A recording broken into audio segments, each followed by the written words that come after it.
যেটো ইউসিসি বিলৰ ওপৰত আজি ইয়াত আলোচনা হৈছে ইয়া অত্যন্ত গুৰুত্বপূৰ্ণ আৰু উপৰোক্ত বক্তাসকলে ইয়াৰ ওপৰত কিছুমান কথা সদনত দৃষ্টিগোচৰ কৰিলে মই ইয়াৰ প্ৰথমতে ক'ব খুজিছোঁ আমাৰ অপজিশ্যনৰ তৰফৰ পৰা জনজাতিসকলক ইয়াৰ আউটাৰ বাহিৰত ৰাখাৰ কথাটোৱে মূল ইস্যু হিচাপে কৈছে ৰবিৰাম নাৰ্জাৰী ডাঙৰীয়া অলপ আগত কৈ গৈছে যে একচুৱেলি ইউসিসিত যিখিনি নিয়ম নীতিৰ কথা কৈছে আইনৰ কথা কৈছে জনজাতি সমাজত অলৰেডি সেইবিলাক আছে জনজাতি সমাজত বিয়া যেতিয়া হয় তেতিয়া অকল ৰাইজ নহয় গ্ৰহ নক্ষত্ৰৰ পৰা আৰম্ভ কৰি গছ গছনি নদ নদী পশু পক্ষী সকলো যি আছে তাক সাক্ষী দি ফালে বিয়া দিয়া হয় আৰু এই বিয়াত দুইজন দৰা কইনাই প্ৰতিজ্ঞা ল'বলগীয়া হয় যে সকলৰ সাক্ষীত আমি কথা দিছোঁ আমি দুইজনে সংসাৰ ভালদৰে পাতি যাম কেতিয়াও দুখতো নেৰো কেতিয়াবা ৰোগীয়া হ'লেও নেৰো আৰু আমাৰ যি ল'ৰা ছোৱালী জন্ম হ'ব তেওঁলোকক আমি একেলগে পালন পোষণ কৰি যাওঁ আৰু হিতুৰ কাৰণে যেতিয়া ডিভৰ্চৰ কথা আহে দুইজন পতি পত্নী ইচ্ছা হ'লেও বংশ পৰিয়াললৈ আলোচনা আৰু ইয়াৰ পিছত ৰাজহুৱাভাৱে সামাজিকভাৱে আলোচনা হ'ব লাগিব আৰু তাত যদি ৰাইজে মনোভূত হয় তেতিয়াহে দুইজন পতি পত্নীয়ে ইচ্ছাকৃতভাৱে হ'লেও বেলেগ থাকিব পাৰে এই আইন ট্ৰাইবেল সমাজত আছে হয় সম্পত্তিৰ ক্ষেত্ৰতো আছে বহু বিবাহৰ ক্ষেত্ৰতো আছে বহু বিবাহ পাতিব নোৱাৰে যদি কোনোবাই বহু বিবাহ পাতে সামাজিকভাৱে তাৰ ওপৰত যিখিনি শাস্তি দিবলগীয়া আছে সমাজে কেতিয়াবা বয়কট কৰি দিয়ে কেতিয়াবা কিবা এটা তেওঁক ক্ষতিপূৰণ কৰিবলৈ দিয়ে এইখিনি আছে তো বহুতৰে ট্ৰাইবেল সমাজৰ ওপৰত বেছি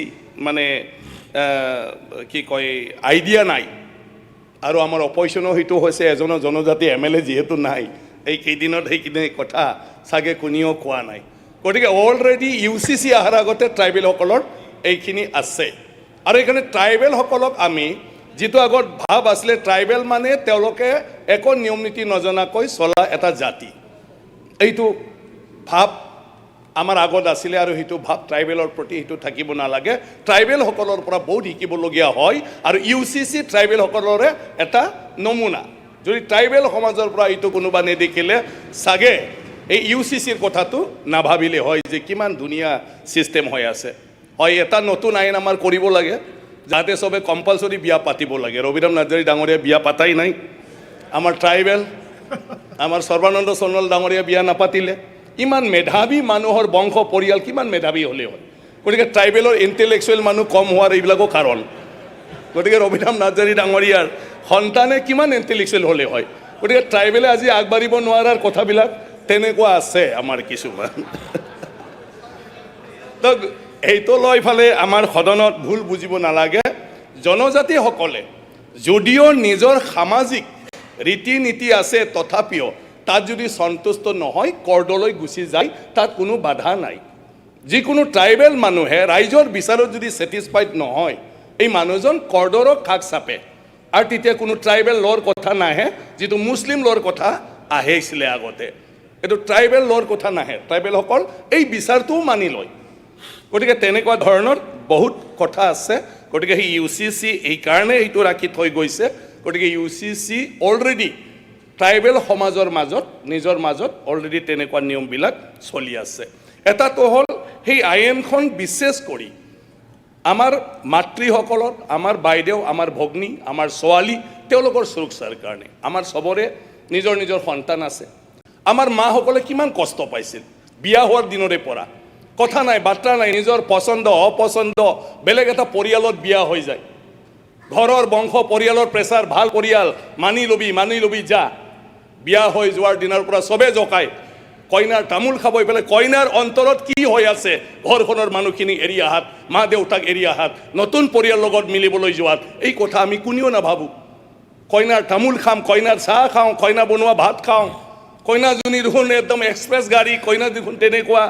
কিন্তু সেইদিনা আমি কেতিয়াবা কোনোবা ভাবেনে এই কইনাজনীৰ অন্তৰত কি চলি আছে আমি কেতিয়াও নাভাবোঁ ইয়াৰ পিছতো সদায় বিভিন্ন ধৰণৰ বৰ্চনা মাকে দেউতাকে যেতিয়া কইনাৰ ঘৰত যাব, যাৰ ছোৱালী আছে হয়তো গম পাব, কোনোবা গম পাইছে, কাৰ ঘৰত সোমাব? ছোৱালীৰ ঘৰত। যেতিয়া সোমাই তেতিয়াও বাহিৰত কোনোবাই ক'ব লগাই দিলে চাগে, আমি কি লগাই দিলে। এইটোৱে চলি থাকে। আৰু ইয়াৰ পিছত যদি বিবাহ বিচ্ছেদ হয়, ইয়াৰ পিছত যদি তেওঁ ভাই ককাই যদি ভাল নহয়, যে তুমিতো বিয়া হৈ যোৱা, আমাৰ ঘৰত থাকিব নোৱাৰে, আমি তোমাক একো দিব নোৱাৰে, তেতিয়া তাৰ অৱস্থা কি হ'ব? যিজন আমাৰ মৰমৰ ছোৱালী আমাতকৈ বেছিকৈ শুৱে, আমাৰ পিছত উঠে, বিয়া হোৱাৰ দিনৰ পৰা তেওঁ গিৰিয়েকৰ ঘৰত চবতকৈ আগত উঠিব লাগে। একো নাজানিলেও কাঁহী বাতি ধুব লাগে, চাহ বনাব লাগে, আনক আগত দিব লাগে, নিজে খোৱাৰ আগত। এই মানুহখিনিৰ যন্ত্ৰণাৰ কথা আমি কেতিয়াও নাভাবোঁ। তাৰ কাৰণে মুখ্যমন্ত্ৰী ডাঙৰীয়াক মই ধন্যবাদ দিওঁ যে তেখেতে আজি নিযুত মইনা আঁচনিৰ জৰিয়তে প্ৰত্যেকজন ছোৱালীয়ে যাতে মাকৰ নিচিনা হ'ব নালাগে, লিখা পঢ়া কৰি, চাকৰি কৰি, বেপাৰ বাণিজ্য কৰি এটা মৰ্যাদা শহুৰৰ ঘৰত পায়, যাতে তাকো কয় বোৱাৰী তোমাৰ অফিচৰ টাইম হৈছে, তুমি যোৱা, বাকী কাম মই কৰিম, যোৱা যোৱা, যাতে তেনেকুৱা ধৰণৰ সন্মান আমাৰ ছোৱালীবিলাকে পায়।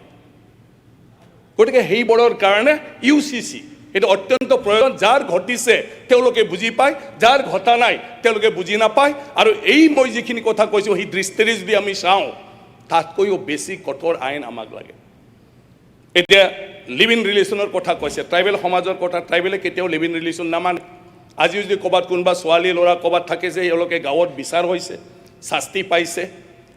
গতিকে এইটো কিমান ভয়ানক লিভ ইন ৰিলেশ্যনটো। এজনী ছোৱালী এবাৰ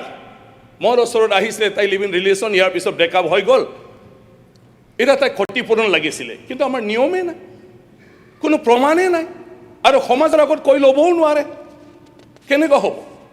এতিয়া বাধ্যকতা হ'ল, তুমি মন্দিৰত বিয়া নাপাতিলেও, তুমি যদি সামাজিক নিয়মত বিয়া নাপাতিলেও এটলিষ্ট ৰেজিষ্ট্ৰেশ্যন এটা থাকিব, সেইটোৰ দ্বাৰা আইনৰ সহায় পাব যেতিয়া তেওঁৰ বিয়া দিনটো আহিব। গতিকে সেইটোৰ কাৰণে অপজিশ্যনৰ সকলোকে মই অনুৰোধ কৰিছোঁ, এই দিশত চাওক, আমাৰ যি হ'ল, কিন্তু বাকী আহি থকা জেনেৰেশ্যন যাতে তেনেকুৱা ধৰণৰ সমস্যাৰ সন্মুখীন নহয়, সেই কথাটো আমি চবে ভাবিব লাগিব। ইয়াত আমাৰ কথাবিলাক এনেকুৱা হৈ আছে, বিয়া পাতিছে, কোনোবা মানে বেছিকৈ বিয়া পাতিছে, কিন্তু বেছিকৈ বিয়া পাতিলেও সুখটো ক'ত থাকিব? সুখটো নাই, দুখে বেছি। কিন্তু আমি সেইটোকে হিৰ' বুলি ভাবি লয়, এইটো এটা কালচাৰ, এনেকুৱা ধৰণৰ চলি আহি আছে। কিন্তু এইটো সমৰ্থনযোগ্য নহয়। বেছি বিয়া পাতিলে যে সি বিৰাট ক্ষমতাশালী হ'ব, এইটো নহয়। কিন্তু আগৰ চিন্তা আজিৰ পৰা সেইটো যাতে নহয়, আৰু বাকীখিনি মানুহ সুৰক্ষিত হয়, আমাৰ সমাজত এটা ডিচিপ্লিন থাকক, আমি এটা উদাহৰণ হওক। অসমে আমি সেইটোৱে চাব লাগে যে অসম এটা উদাহৰণ, যে এই অসমত তেনেকুৱা ধৰণৰ ঘটনা নঘটে, আৰু প্ৰত্যেকজন মহিলাৰ মানে মানুহৰ সন্মান অসমত চবেই দিয়ে, এইটো যাতে হয়। গতিকে মই UCCক সম্পূৰ্ণভাৱে সমৰ্থন জনাইছোঁ। স্পীকাৰ ডাঙৰীয়া বেল বজাব খুজি আছে, হ'ব, কিন্তু ট্ৰাইবেলে সেইটো আওতাত নপৰে, যিমান ইচ্ছা ক'ব পাৰে ট্ৰাইবেলে, এইটো আপোনাৰ ৰুলত আছে নেকি চাই ল'ব। ট্ৰাইবেলৰ টাইম লিমিট নাথাকে, গতিকে আপুনি বেল বজাব নালাগে, তথাপি আনি ক'ব লাগে কাৰণে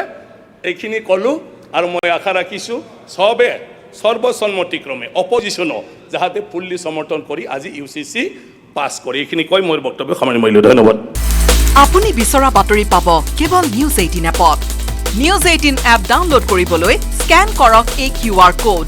গুগল প্লে ষ্টৰতো পাব এই নিউজ 18 এপ।